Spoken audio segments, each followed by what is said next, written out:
From Bye Bye Birdie to the Flintstones and, of course, co-starring with Elvis in Viva Las Vegas, Ann-Margret has had an incredibly steady career in Hollywood, spanning 6 decades. For 60 years, Ann-Margret kept quiet about Elvis Presley. But in 2025, she finally broke her silence. She revealed a deathbed promise they made in 1964, a secret note delivered 3 weeks before he died, and words his father whispered at the funeral that changed everything. The world thought they knew the Elvis story. They were wrong. What she's saying now about their hidden love affair is rewriting Hollywood history, and some people wish she had never spoken at all. Ann-Margret was born on April 28, 1941, in a tiny freezing village in northern Sweden called Valsjöbyn. It was so close to the Arctic Circle that winter lasted 8 months, and the temperatures dropped to -40. Her family lived in a one-room wooden cabin with no electricity or water. They had to walk outside in the snow just to use the toilet. The closest doctor was 50 miles away, and the only way to get there in winter was by a horse-drawn sleigh. Her father, Carl Gustav Olsson, worked in a lumber mill and made just 2 kroner a day, about $12 today. Everyone in the village shared what little they had. Clothes were passed around from family to family. Ann-Margret wore hand-me-downs from at least 3 other kids. In 1946, when she was just 5 years old, she got very sick. Pneumonia hit her so hard, she lay unconscious for 6 days with a fever of 104 degrees. Her lips turned blue. She could barely breathe. There was no hospital nearby, so her mother, Anna, had to try everything she could at home. Pine needle tea, hot stones wrapped in cloth, even alcohol rubs. For 3 weeks, her mother stayed awake, only resting for a few minutes at a time. On day 19, the fever finally broke, but Ann-Margret couldn't walk for another month. Her mother carried her everywhere until she slowly got her strength back. That same year, something unexpected happened. At a village wedding, 6-year-old Ann-Margret started singing out of nowhere. Her voice was so strong and clear that the room went silent. People said she sounded like a famous opera singer. They even nicknamed her Little Caruso. Word spread fast. In just 6 months, she was asked to sing at 47 different events: weddings, funerals, church gatherings. She sometimes earned 5 kroner a show. Her mother made all her costumes by hand from scrap fabric. Some took 40 hours to sew. By the time she was 7, she had memorized over 200 songs, all without reading any music. But during those early years, life wasn't easy. In 1942, when Ann-Margret was just 14 months old, her father left Sweden alone to find work in America. He ended up in Chicago, earning $18 a week at Johnson Electrical. He left behind only 50 kroner, about $300 today, and no way to talk to them. Because of the war, mail was slow, and he only sent 3 letters in 4 years. Her mother, Anna, had to raise her alone, sewing clothes for 12 hours a day for just 1 krona while trying to survive the brutal winters. One winter, she even had to sell her husband's accordion and hunting rifle just to buy fuel and bread. In 1946, Carl finally sent for them. Ann-Margret and her mother crossed the Atlantic on the SS Gripsholm. It took 11 days. The ship was packed with 1,547 passengers, many of them refugees and children who had survived concentration camps. The sea was rough, the cabins were crowded, and 30-foot waves hit the ship during a storm. Radar broke, and they had to use a compass to stay on course. Ann-Margret, sick with seasickness, still sang songs in the dining hall. People clapped and gave her $47 in tips. They reached New York on November 18, 1946. Her father was waiting. That same day, he took her to see the Rockettes at Radio City Music Hall. Ann-Margret looked up at the stage and told him, "That's what I want to do." They moved to Wilmette, Illinois, and things didn't get easier. She didn't speak English, and was bullied for her accent. Kids laughed at her. She sat alone during lunch for months. To learn English, she copied the radio announcers' voices for hours until her throat hurt. By 1949, she became a U.S. citizen.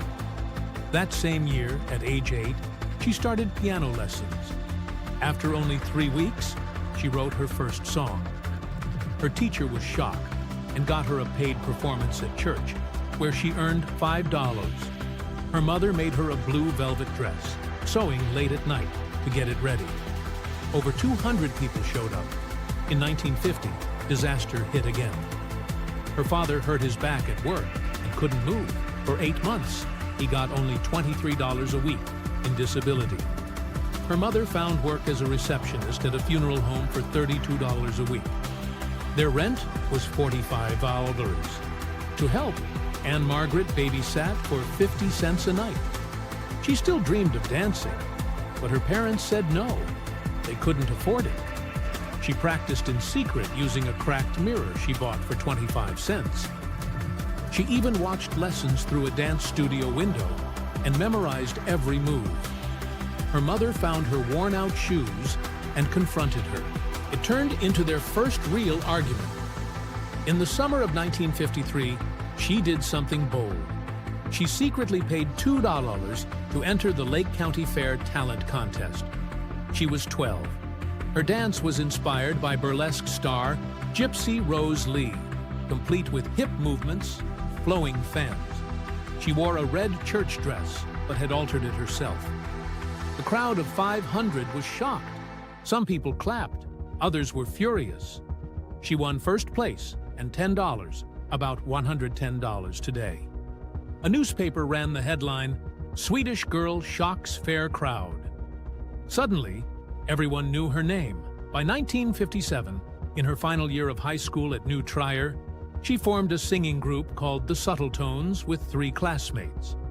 They performed at school dances, drawing crowds of 300 teens.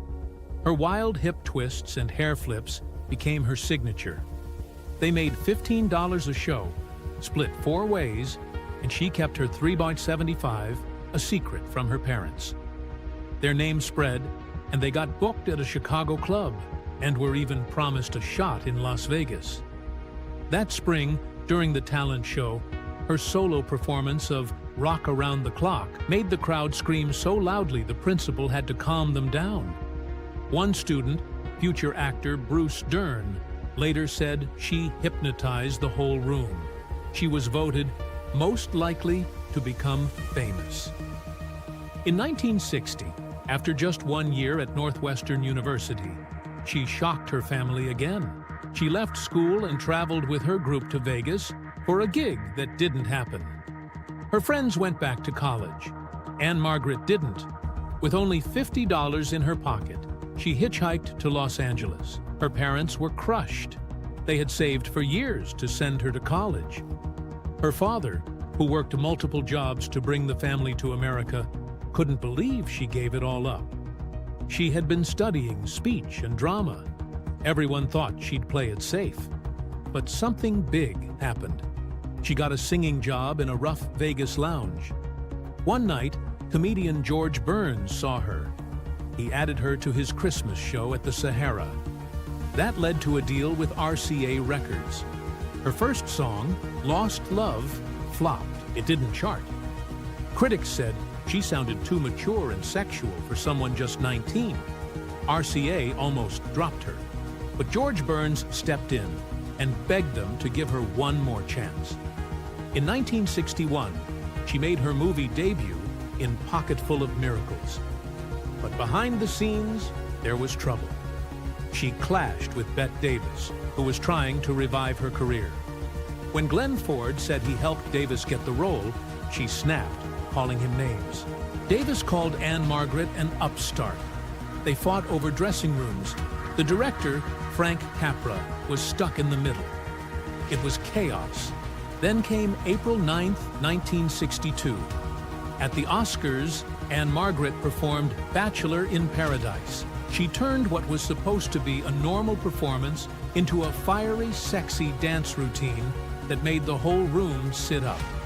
TV censors were caught off guard, but someone else was watching: Elvis Presley's manager. Soon after, she got the offer to co-star in Viva Las Vegas.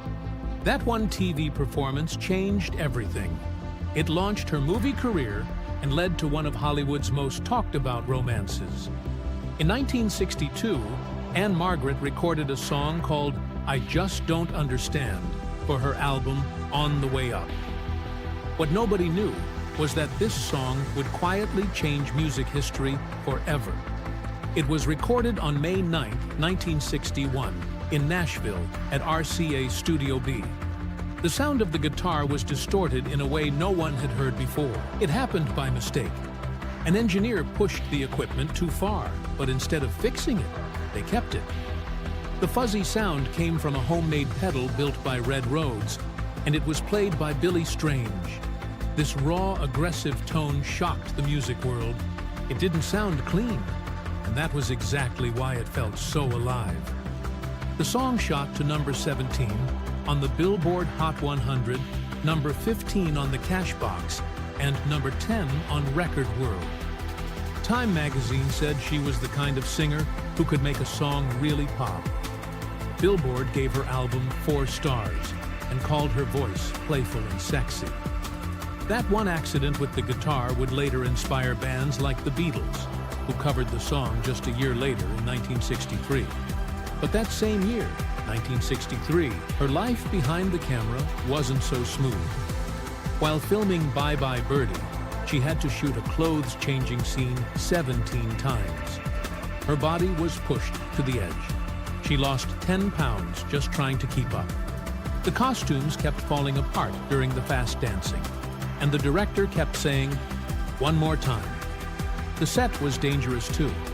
They had her dancing on a moving treadmill 20 feet off the ground, with heavy wind machines blowing right at her. She was terrified and exhausted, but she kept going. When the movie finally premiered at Radio City Music Hall, it made more money in its first week than any film ever had there. Life magazine said her dancing was so fiery it could replace central heating. But all that heat came at a price. Right after that, she was forced into a grueling promotional tour. She visited 20 cities, doing non-stop interviews, dances, and appearances. Her body couldn't take it. She collapsed from exhaustion mid-tour. She'd lost over 15 pounds in just 2 weeks, barely eating and relying on pills the studio doctors gave her to keep her awake. She was rushed to the hospital, and Columbia Pictures had to stop the tour for a while.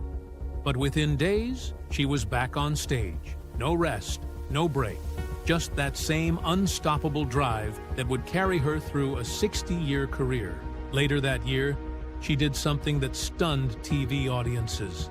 She appeared on the Flintstones as Ann-Margret. But instead of a simple cartoon parody, it was her real voice. She sang sweet lullabies and bold rock songs. The cartoon showed 2 sides of her at once. One a humble babysitter, the other a glamorous star. It was one of the first times a real celebrity ever became a cartoon version of themselves on TV. People were amazed. TV Guide even took behind-the-scenes photos of her in the recording booth. It felt like she had stepped out of reality and into another world. In 1963, something even more shocking happened. After winning a Golden Globe as New Star of the Year, Ann-Margret was offered a $1 million deal from 20th Century Fox. That's like $9.5 million today. But she turned it down. She didn't want to be trapped playing young, silly roles for years. Most actors would have taken the money without thinking, but not her. Just 1 year later, she was invited to sing at President John F. Kennedy's 46th birthday. She sang "Baby, Won't You Please Come Home" in the same ballroom where Marilyn Monroe had famously sung to JFK the year before. That one choice to walk away from the money turned into something far bigger: respect. In March 1964, she met Elvis Presley on the set of Viva Las Vegas. The moment they danced to "The Lady Loves Me," something sparked between them. Elvis leaned in and said, "You're the female me." Their rhythm matched, their energy clicked, and soon they were spending every night together after filming. He even stopped hanging out with his usual group. His friends said they had never seen him connect with someone like that. It was deep, it was fast, it was real. But their closeness worried Colonel Parker, Elvis's manager. The movie had a $4.3 million budget, and Parker feared the romance would steal the spotlight. During filming, the two of them rode motorcycles through the desert. She had a Triumph 500cc, and he had a custom Harley. One hot evening in May 1964, Elvis's bike broke down 12 miles outside Vegas. With no one around, Ann-Margret drove them both back on her bike, Elvis clinging behind her. He begged her never to tell anyone. It didn't fit the macho image. But in private, they were just two people trying to escape fame. They'd stay up until 3 in the morning talking in the hills. That was when Elvis shared his fears, his struggles, his secrets. She said those moments were when she saw the real man, not the icon. By August 1964, the world started catching on. Ann-Margret told the British press they were engaged, hoping Elvis would finally choose her. It wasn't true, but she was desperate. Then rumors started flying about a pregnancy. Columnist Luella Parsons printed it without checking. Back in Memphis, Priscilla was furious. She threw a $200 vase across the room and screamed at Elvis. He told her, "Things like this might happen. Are you going to deal with it or not?" The studio panicked. They threatened to cancel Elvis's next 3 films, worth $3.5 million. By October, Elvis broke things off with Ann-Margret for good. The letters stopped. The calls ended. She had played a risky game, and it backfired. But Elvis couldn't let her go completely. From 1967 to 1977, before every single show she did in Vegas, Elvis sent a 6-foot-tall guitar made of flowers. Each one cost around $500 to $800, which today would be about $4,000 to $6,400. He sent 127 of them, totaling nearly $64,000. Each one came with the same note: "Best of luck, from Elvis and the Colonel." But everyone knew it was really just from Elvis. The last floral guitar came just 3 weeks before he died in August 1977. That one had a private note. She never showed it to anyone. She kept it hidden for 20 years. In 1966, she shot a movie called The Swinger. There was a scene where she had to roll around in 176 gallons of colored paint, wearing only a skin-tone bikini. Some states tried to ban the movie. Paramount had to make different versions to satisfy censors. She stood by the scene, saying she never went nude and never used obscene language. But she knew her dancing always pushed limits. The film opened in New York on December 14, 1966, and it became a sensation. Then, on September 10, 1972, disaster struck. She fell 22 feet from a platform during a show in Lake Tahoe. Over 1,200 people watched as she slammed into the concrete. Her face was shattered, jaw broken, left arm broken, a massive gash on her knee. She was rushed to Reno, where surgeons worked for 7 hours. Her jaw was wired shut for 10 weeks. Friends carried wire cutters around her in case she choked. And somehow, just 10 weeks later, she was back on stage. In 1968, she went to Vietnam to perform for the troops. While flying to Phu Bai, her helicopter came under fire. Bullets pierced the metal around her. Soldiers threw their bodies over her to protect her. She came home with nightmares and PTSD. But she kept going. She performed for over 20,000 soldiers in Saigon alone. That experience changed how she saw war forever. In 1971, she shocked critics again with Carnal Knowledge. Her performance alongside Jack Nicholson was raw and painful. She cried, screamed, and laid herself bare on screen. The film was banned in places, including Albany, Georgia. That ban went all the way to the Supreme Court in 1974. The court ruled The film was protected art. She earned an Oscar nomination. People finally saw she was more than just a pinup. Broadway offered her $500,000 to star in Cat on a hot tin roof, but only if she agreed to full nudity. She turned it down. She said nudity would take away from the story. Others might have taken the money. She chose her dignity. She married actor Roger Smith on May 8, 1967. She cried during the ceremony because it wasn't what she pictured. Roger was already sick with a disease called myasthenia gravis. He had collapsed once with a blood clot on his brain. By 1971, he was declining fast. Ann-Margret became his caregiver, hiding it from the public. On November 10, 1972, another fall nearly ended her life. She dropped 22 feet during her opening night in Lake Tahoe. Her face was swollen, broken, and bleeding. She fell into a coma. Roger, sick himself, stole a plane to fly her to UCLA Medical Center. Her jaw was wired shut. Friends were told to carry cutters in case of emergencies. Between 1970 and 1975, she had 3 miscarriages. She never talked about them publicly until 1987. She spent over $100,000 on fertility treatments. She felt like she failed Roger, who already had children. The heartbreak led her into depression and drinking. Roger stopped acting and became her manager. He helped her earn millions, but by 1976, his illness affected his thinking. He made bad investments that cost them over $2 million. She had to sell jewelry and property. It nearly ruined them. By 1978, she was drinking every day. A full bottle of vodka after each show.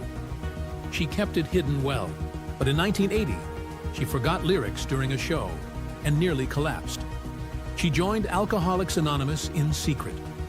Roger went with her to meetings. She got sober in December 1980. She kept repeating one line, "God, grant me the serenity to accept the things I cannot change." In 1983, Ann-Margret did something most people didn't expect. She was 42 years old and known for being glamorous, but when she played Lucille Frey in Who Will Love My Children, everything changed. Lucille was a dying mother with 10 children, and Ann-Margret had to show a kind of pain and love that went far beyond anything she'd done before. Critics said her acting was heartbreaking and real. She didn't win the Emmy that year, Barbara Stanwyck did, but when Stanwyck went up on stage, she pointed at Ann-Margret and said the award really belonged to her. That moment made people see Ann-Margret in a new way. She wasn't just a beauty, she was a serious actress. Just a year later, in 1984, people started saying she was too old for a role. She was 43 and had been cast as Blanche Dubois in a streetcar named Desire. That role was usually played by younger women, and some critics even said she was too strong and too sexy to play someone so fragile. One critic said she was as delicate as an atomic bomb. But she didn't back down. She played the role her way, mature, strong, and still deeply emotional. Her version of Blanche won her a Golden Globe. The film aired on March 4, 1984, and ended up with 11 Emmy nominations. Ann-Margret had proven again that she could take a challenge and make it her own. Then, in 1993, something surprising happened on the set of Grumpy Old Men. She was filming with Jack Lemmon and Walter Matthau, both legends. In one scene, she suddenly slapped one of them, hard. It wasn't in the script. The slap was so real that it left a bruise, and the director kept it in the final cut. She was 52 and showing that she could be just as bold and funny as the men she worked with. The movie made over $70 million in the US, and they made a sequel 2 years later. Her energy and timing helped bring the film to life. In 1994, her book, Ann-Margret, My Story, came out, and it was full of things people never knew. It sold over 500,000 copies in the first year. She talked about being poor as a child in Sweden and how her family sometimes had nothing to eat. But what shocked people most was what she said about Elvis Presley. They'd had a secret relationship in 1964, and she described moments that were deeply personal, like riding motorcycles together and sitting under the stars, talking for hours. Elvis even had a pink round bed made just for her. She also talked about her struggles with alcohol, saying she used to drink so much she would pass out, wake up, and drink again. The honesty in the book made fans love her even more. By 1999, she was 58 and filming Any Given Sunday, a movie directed by Oliver Stone. There were dangerous motorcycle scenes, and even though she'd been in serious accidents before, she insisted on doing her own stunts. Stone didn't want her to do it, but she pushed until he agreed. She said the character needed to look real. The shoot was long and tough, but she proved again that she wasn't afraid of hard work or danger, not even at nearly 60 years old. Then, in 2001, everything stopped. She fell and broke her hip. That's when doctors found out she had advanced osteoporosis. Her bones were so weak that even a small fall had done serious damage. She had to go through surgery and spent months in recovery, often stuck in bed. This was hard to believe for someone who had always been so physical. She changed everything: her diet, her routines, her workouts. She started speaking out about bone health and warned other women not to ignore signs like back pain or shrinking height. She wasn't just healing, she was helping others. In 2010, at age 69, she went on Law and Order, SVU. Some people thought she was too old for the role of a trauma survivor, but her performance left everyone speechless. She studied the role for months and even met with real survivors. When the episode aired, she won her first Emmy on August 21, 2010. It was her 6th nomination, and now she was also the oldest woman ever to win that category. People in the industry said the part had been written just for her. That win was more than an award. It was a statement that talent doesn't age. In 2017, her husband Roger Smith passed away at age 84. They had been married since 1967. He had managed her career and stood by her through everything. Losing him after 50 years together broke her. In a 2020 interview, she said she came close to ending her life. She lost 30 pounds and dropped to just 95 pounds. She said she stopped eating and stopped caring. Only her friends and her faith pulled her back. She opened up about this during Mental Health Awareness Month to show others they weren't alone. Roger had battled a disease called myasthenia gravis since 1965. Their love had lasted through all of it. In 2022, when she was 81, she did something wild. She released a rock album called Born to Be Wild. She had always wanted to do it, but record labels said no. Now she said yes. The album featured stars like Pete Townshend, Joe Perry, Pat Boone, and Steve Cropper. Her voice was deeper now, but it worked. The album hit number 93 on the Billboard Top Album Sales chart, her first time charting since 1964. Even younger fans started discovering her. The whole thing took 2 years to record because of COVID rules. She met each guest separately, one by one. But she pulled it off. Then, in 2024, something unusual happened. She was 83 and leaving a medical building in Beverly Hills when a photographer followed her. He wouldn't stop. After more than an hour, she snapped. She blocked his camera and yelled. Other photographers caught the whole thing. People were shocked because she was usually so calm. She later filed a complaint with police, saying he had stalked her from home to clinic. California laws protect people from this kind of harassment, but not everyone follows them. The man was trying to sell fake stories about her health. Ann-Margret made it clear she wasn't going to be a victim. In April 2025, she surprised everyone again. At 84, she showed up at Steel City Con. It was only her third time ever attending one. On stage, she said something that made the room go silent. She called Elvis her soulmate. She said they had made a promise in 1964 to always protect each other's secrets. She said Elvis saw the darkness in her that nobody else ever did. It was raw and honest. Over 3,000 people watched the clip on YouTube, saying they'd never seen her so emotional.